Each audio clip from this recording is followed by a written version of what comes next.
นั่งตามสบายก็ได้ไม่ต้องพนมมือก็ได้ให้มันสบายลองสบายสักวันทำไมเราถึงจุดทูบเทียนเยอะแยะมากมายเขาจุดเพื่ออะไรเขาจุดเทียนเพื่ออะไร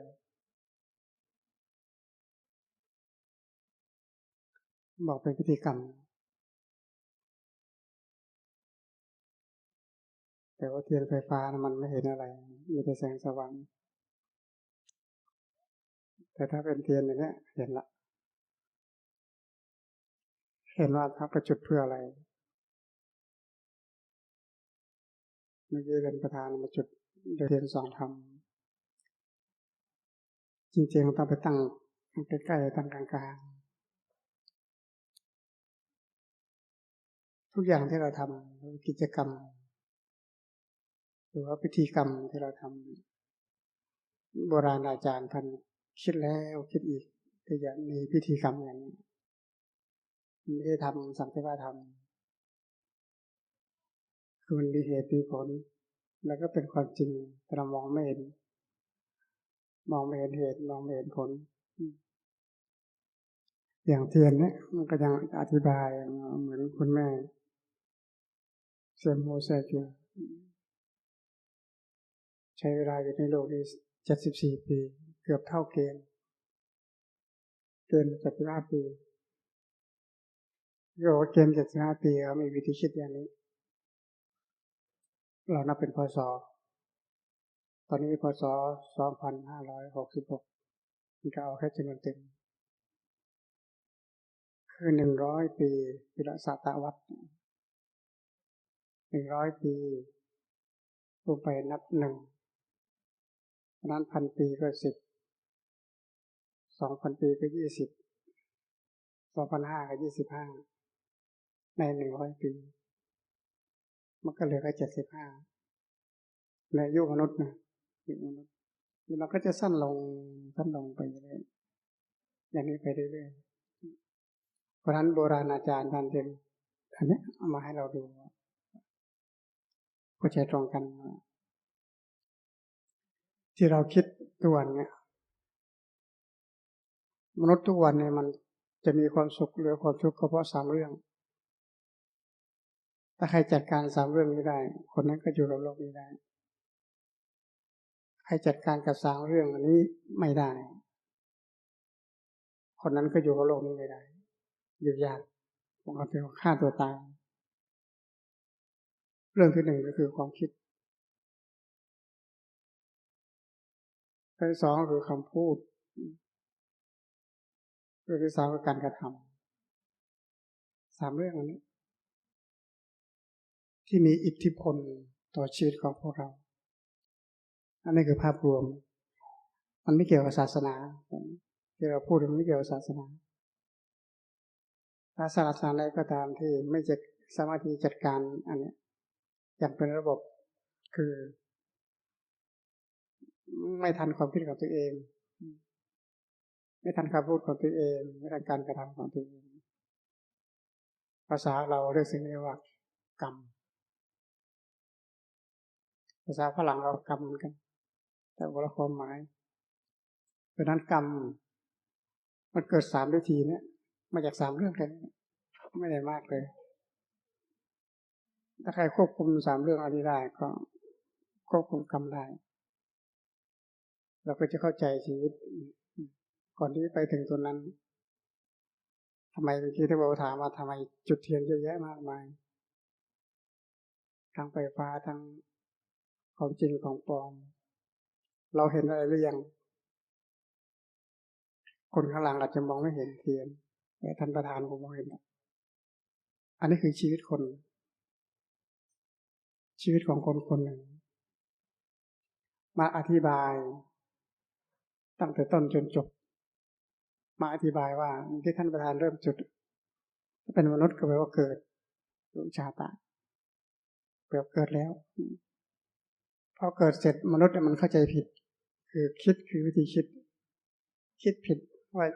ชีวิตจะยืนยาวท่านก็ทำให้ดูว่า มันไม่ได้ยาวนะเหมือนเทียนเนี้ยเทียนแล้วจุดเสร็จมันเพิ่มขึ้นไหมมันสั้นลงชีวิตเราเป็นอย่างนี้ทุกวันนั้นก็เป็นอย่างนี้ไม่ได้อะไรเพิ่มขึ้นเพียงแต่ว่าที่มันหายไปก็คือเวลาที่เราได้มานั่นเขาเรียกว่าอายุที่เราได้มาที่เรานะคือเวลาที่มันเสียไปแล้วที่เราได้มา60 70ก็แล้วแต่มันจบไปแล้วนะส่วนที่จะได้จริงๆเท่าไหร่ไม่รู้เทียนมันก็บอกแล้วมันพยายามที่จะบอกไม่ใช่บอกธรรมดานะบอกทั้งน้ำตาเห็นเรียกว่าน้ำตาเทียนสุดท้ายมันก็จะเป็นอย่างนี้คือจะสั้นลงสุดท้ายคือดับเทียนเราใช้คำว่าดับแต่คนก็จะว่าตายความหมายเดียวกันเพราะฉะนั้นเพื่อให้มันเห็นสั้นที่สุดก็ใช้วิธีอย่างนี้เพื่อเป็นปริศนาธรรมบอกพวกเราว่าอันนี้คือธรรมะแต่นี้ไม่อยู่ที่วิธีคิดว่าวิธีคิดนี่คิดให้เป็นบุญหรือคิดเป็นบาปก็ได้พูดง่ายๆก็คือคิดให้ตัวเองสบายก็ได้คิดให้ตัวเองทุกข์ก็ได้เพราะนั้นความทุกข์หรือความสุขเกิดจากวิธีคิดเกิดจากวิธีพูดเกิดจากวิธีกระทำของพวกเราเองไม่มีสิ่งศักดิ์สิทธิ์ใดบนบรรดาเทวดาฟ้าดินใดๆทั้งสิ้นอันนี้คือศาสนาเรานะศาสนาอื่นเขาไม่ว่ากันเป็นธรรมดาศาสนาเราคือพระพุทธเจ้าตรัสลักษณะการตรัสของพระพุทธเจ้ามี3 เรื่องใหญ่ๆที่เราควรจะคำนึงคือถ้าเราเข้าใจอย่างนี้เข้าใจหนาชัดเจนเลยคือ1พูดความจริงเป็นภาษาเราง่ายๆ2พูดในสิ่งที่เป็นประโยชน์3ก็คือชักชวนให้เรามีเจตนามีความจงใจมีความตั้งใจประการแรกก็คือพูดความจริงลักษณะหรือว่าคุณสมบัติของพระพุทธเจ้าของเราเป็นพูดอย่างไรทำอย่างนั้นทำอย่างไรพูดอย่างนั้นนี่คุณสมบัติของพระพุทธเจ้าของเราเพราะนั้นเราสามารถเอาในคุณสมบัติอย่างนี้ของพระพุทธเจ้าเอามาใช้ในชีวิตประจำวันได้พูดอย่างไรทำอย่างนั้นพูดอะไรพูดความจริงความจริงคืออะไรคือสัจจะสัจจะไม่ได้แปลว่าความซื่อสัตย์คือความจริงที่อยู่บนโลกนี้เช่นเกิดแก่เจ็บตายมันไม่ได้เกี่ยวกับศาสนามีทุกศาสนาแต่เพียงว่าใครจะเห็นสิ่งนี้ว่ามันเป็นความจริงคือสัจจะเท่านั้นเองแต่ถ้าใครไม่เห็นมันก็ไม่ได้ประโยชน์อะไรนี่เขาเรียกว่าความจริงและที่สำคัญคือถ้าเราไม่ยอมรับความจริงยังไม่พอเราไม่อยู่กับความจริงคือยอมรับความจริงไม่ได้ยอมรับความจริงไม่ได้แปลว่าอะไรเราก็อยู่กับความเท็จความไม่จริงสิ่งที่เราเหมือนพยับแดดหลอกตาลวงตาเกี่ยวมายาชีวิตทุกสิ่งนั้นมันไม่ใช่ความจริงถามผู้ที่ตรัสรู้อะไรตรัสรู้ความจริงเข้าใจความจริงนี่คือสิ่งที่แรกเพราะฉะนั้นอะไรที่มันไม่ใช่ความจริงพวกเราก็จะไปพูดอย่าไปนำอย่าไปนี้ข้อแรกข้อ2คือความจริงนั้นมันเป็นประโยชน์ไหมเรียกว่าอัตถะเป็นประโยชน์หมายความเกิดประโยชน์กับตัวเองไหมเป็นประโยชน์ต่อผู้อื่นไหมประโยชน์ท่านมุ่งไป3อย่างคือประโยชน์ปัจจุบันคือชาตินี้ประโยชน์ภายหน้าโลกหน้าและประโยชน์อย่างยิ่งก็คือหลังจากนั้นเหมือนคุณแม่ตอนนี้ประโยชน์ปัจจุบันท่านหมดไปแล้วในระยะทาง70 กว่าปีอันนี้ประโยชน์ปัจจุบันประโยชน์ภายหน้าไม่มีใครรู้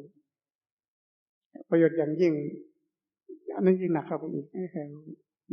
เรื่องประโยชน์เพราะฉะนั้นสิ่งที่เราคิดพูดทำ3 เรื่องเมื่อกี้ที่มีอิทธิพลที่เรียกว่ากรรมมันเป็นประโยชน์ไหมถ้ามันเป็นประโยชน์ก็พยายามที่จะลดพยายามให้มันน้อยลงอย่างที่ให้มีมันน้อยมีไม่ต้องเป็นภาระเรียกประโยชน์3ก็คือพยายามแต่ละวันคือเจตนาคือจงใจเจตนาต้องจงใจ อันนี้ภาษากฎหมายเขาก็ใช้อย่างนี้ภาษากฎหมายเขาบอกกรรมที่เจตนาอันนี้เป็นถอดพุทธพจน์มาเลยพุทธเจ้าบอกว่าพิจุทั้งหลายกรรมคือเจตนาเจตนาแรกคือกรรมถ้าไม่มีเจตนาจะไม่มีการกระทำไม่ว่าจะเป็นเรื่องความคิดคำพูดหรือนำไปสู่การกระทำเรียกว่าพฤติกรรมเพราะฉะนั้นเมื่อเราเข้าใจอย่างนี้แล้วสิ่งที่ตามมาก็คือพิธีกรรมที่เราทำจะเห็นว่าเบื้องต้นทุกคนบอกว่ามกทายกศาสนาพิธีกรมันก็บอกว่าตั้งใจไหว้พระดับแรกที่เราจุดก็คือบูชาพระรัตนตรัย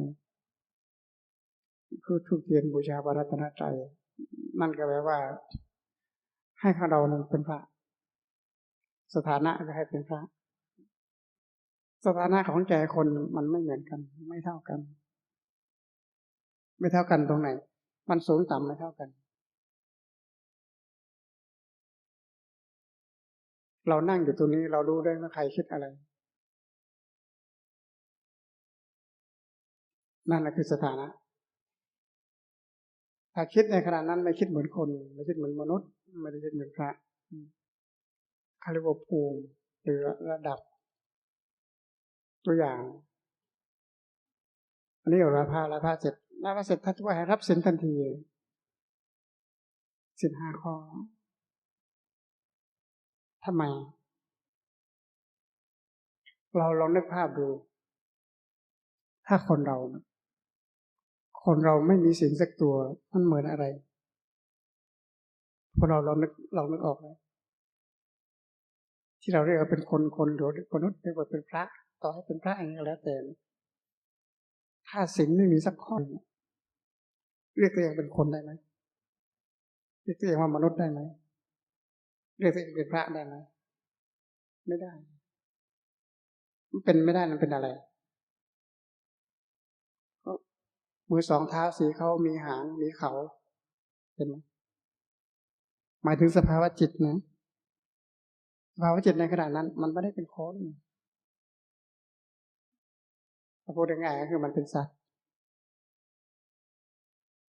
อันนี้คือสภาวะจิตเพราะนั้นเพื่อให้เราเนี่ยแตกต่างหรือว่าสูงกับเขาเหล่านั้นเราจะเรียกว่าคนคือมีศีลแต่ไม่ครบอาจจะได้ข้อ2 ข้อ3 ข้อไม่ครบ5 ข้ออย่างนี้เรียกว่าเป็นคนนะคือแตกต่างเขาเหล่านั้นนิดนึงซึ่งเขาเหล่านั้นไม่มีเลย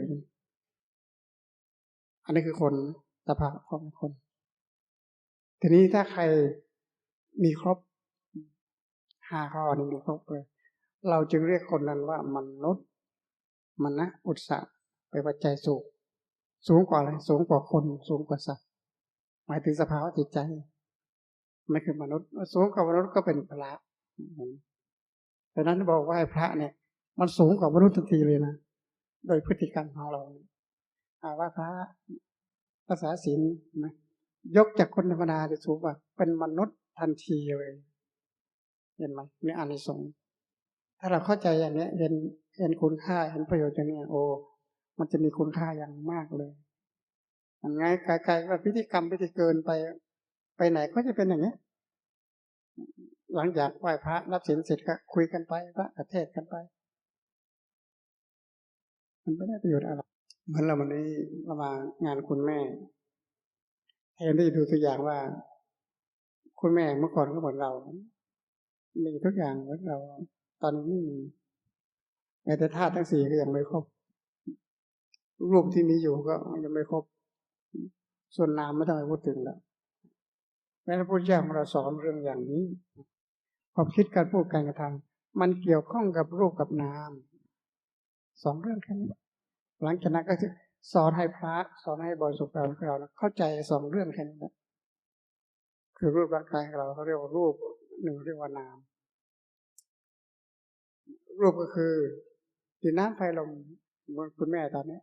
ถ้าเรียงตันดับก็คือดินเสร็จแล้วก็น้ำเสร็จแล้วก็ไฟก็ลมนี่คือกระบวนการของธาตุแต่เวลาเกิดเนี่ยลมจะเกิดครั้งสุดท้ายหมายความว่านักขยะอยู่ในท้องนะอาศัยแม่อยู่ลมหายใจอาศัยแม่แต่ออกมาแล้วพึ่งพาตัวเองได้ คือหายใจเรื่อยๆนะเรียกว่าลมเรียกว่าอากาศแต่เวลาไปเนี่ยอากาศมันไปก่อนคือลมหายใจเข้าหายใจออกมันไปก่อนที่เหลือดินน้ำที่เหลือค่อยพุพังตามกาลไฟถ้าไฟดับเพราะคนตายจึงเย็นเพราะไม่มีไฟคือไม่มีธาตุไฟอันนี้คือภาพรวมเขาว่าคนกับมนุษย์เรียกว่ารูปทีนี้เราไปมุ่งกับรูปอันนี้มานานตลอดอย่างคุณแม่แล้วก็อยู่กันถึง74 ปีนี่คือรูปแล้วนามนาม4 ตัวคือเวทนาสัญญาสังขารวิญญาณมันไม่ตายนามคืออะไรนามคือจิตรูปมันคือกายมันย่อยสลายตามกาลเวลาแต่จิตมันไม่เคยตายถ้าเรานับพศเราเมื่อกี้นับพศดู2566 ปีแปลว่าเอาแค่ประวัติศาสตร์พุทธศาสนาจิตของเราเนี่ยท่องเที่ยวอยู่ในวัฏฏะเนี่ย2,000 กว่าปีมาแล้วที่นั่งกันเนี่ยไม่ใช่เด็กนะถ้าโดยสภาวะจิตมันไม่ได้เป็นเด็กนะเราเป็นเท่าทารกจิตเราท่องเที่ยวเนี่ยมา2,000 กว่าปีมาแล้วไปกลับมาวนไปเวียนมาอย่างนี้เอาเรียกว่าวัฏฏะวนเหมือนอะไรวนเหมือน3 อย่างที่พระพุทธเจ้าเน้นนั่นคือวนเรื่องความคิดวนคำพูดวนการกระทำ3 อย่างนี้แหละจึงออกมาเป็นกรรมเร็วกิเลสกรรมวิบากอันนั้นเป็นตำราเรื่องเข้าใจยากวัฏฏะแท้จริงคืออันนี้แหละทำให้เราวนไปเวียนมาอยู่นี้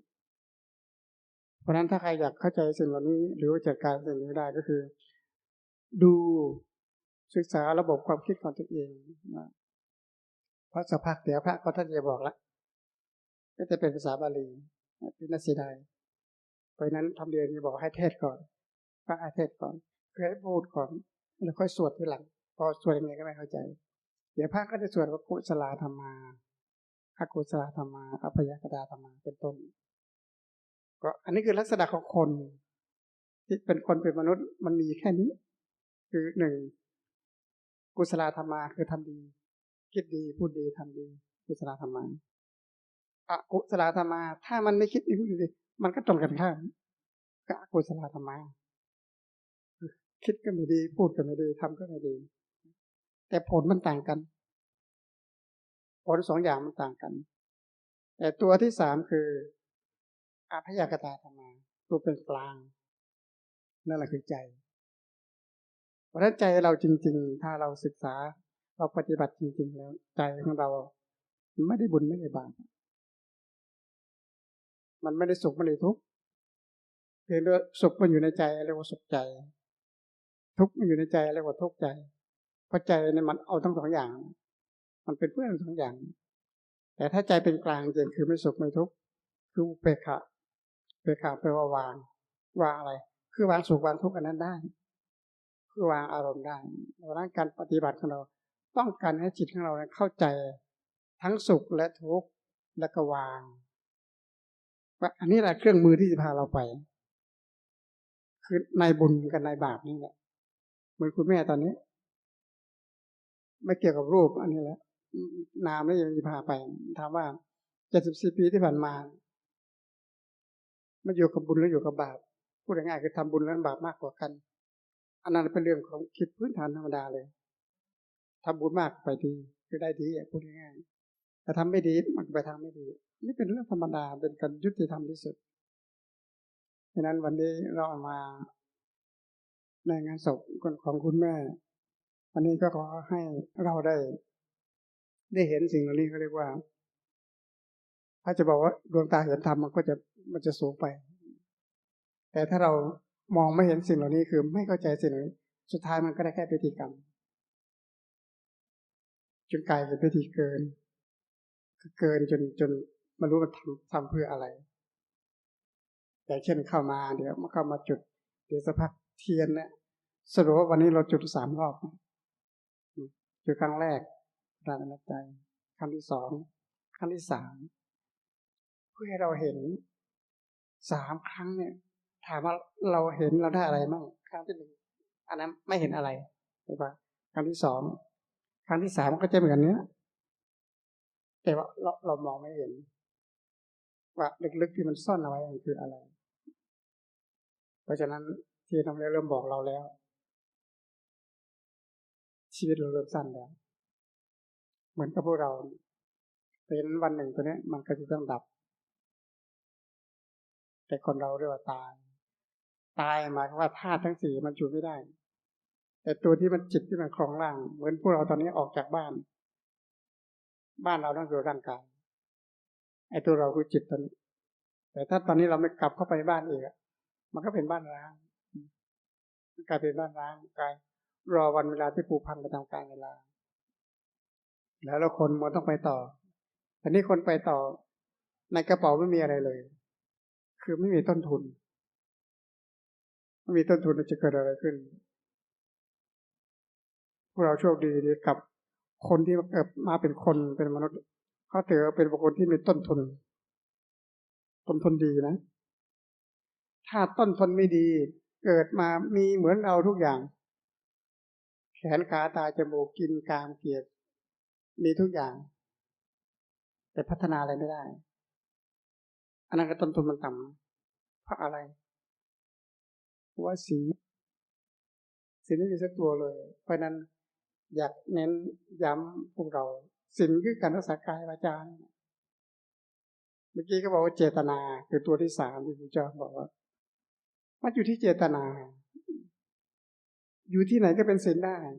อยู่ที่บ้านก็เป็นศีลได้ไม่จะเป็นต้องไปขอกับพระเพราะขอกับพระเดี๋ยวก็โกหกละมุสาอยู่ละคือมันไม่ครบอันนี้เราเจตนาเลยวันนี้สมมติว่าจะเอา2 ข้อ 3 ข้อให้เป็นอาจินให้เป็นนิสัยอะไรก็ได้ที่เราทำได้แต่ยังไงก็ให้มีศีลข้อใดคนหนึ่งต้องมีศีลวันนี้จะออกจากบ้านหรือก่อนหลับก่อนนอนทบทวน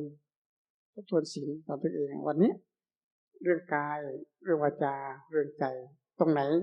ที่มันเป็นบวกเป็นลบหรือคิดดีคิดไม่ดีคือกุศลอกุศลนั่นแหละมีอะไรบ้างแล้วเราจะได้เห็นตัวเราเองคือเห็นความผิดพลาดเอาตัวนี้เราพลาดไปแล้วเราคิดพลาดไปก็ระมัดระวังก็เรียกสำรวมสัมภาระเรียกสำรวมก็ระมัดระวังคำพูดวันนี้เราพูดไม่ดีกับเพื่อนร่วมงานเพื่อนลูกน้องอื่นพูดจาจับขายบางทีอาจจะไม่ต่างใช้อารมณ์พวกนี้เรียกว่าระมัดระวังใหม่อย่างเงี้ยเรียกว่าตั้งให้เจตนาเจตนาว่าต่อไปผู้ที่เราจะพยายามให้เกิดขึ้นการกระทำเหมือนกันอย่างนี้เป็นต้นอันนี้คือศีลเป็นศีลทันทีเลยโดยไม่ต้องไปขอกับพระนี่คือศีลคือแค่รักษากายวาจาตัวเองปกติโดยไม่ต้องไปขอกับพระนั่งหลับหูเราตาเมื่อไหร่เป็นศีลทันทีเลยที่ทางปฏิบัติไม่งั้นเราต้องมารอว่าต้องเข้าวัดฟังธรรมจำศีลภาวนาจะเริ่มคนมีศีลเริ่มเมื่อไหร่7 วันยังไม่เคยเข้าวัดเลยแสดงว่าทำอะไรไม่ได้เลยเราเข้าใจอย่างนี้กันมานานเข้าใจศีลก็ต้องขอกับพระไม่ใช่เราเข้าใจเป็นอย่างนี้เพราะว่าอะไรวิธีคิดกลับไปที่เดิมอีกที่มีอิทธิพลเป็นอย่างนี้เพราะว่าวิธีคิดเราคิดไม่ถูกคิดอยู่อย่างนี้วิธีคิดมันสู่วิธีพูดวิธีทำจึงกลายเป็นกรรมเพราะนั้นพุทธศาสนาของเราจริงๆแล้วสอนธรรมดาสอนพื้นๆแต่ว่าละเอียดมันไม่ใช่ละเอียดธรรมดาย้อนไปถึงอดีตมองไปถึงอนาคตแล้วก็อยู่ที่ปัจจุบันนั้นเป็นชี้บอกเพราะนั้นวันนี้เรามาร่วมงานของคุณแม่เพื่อ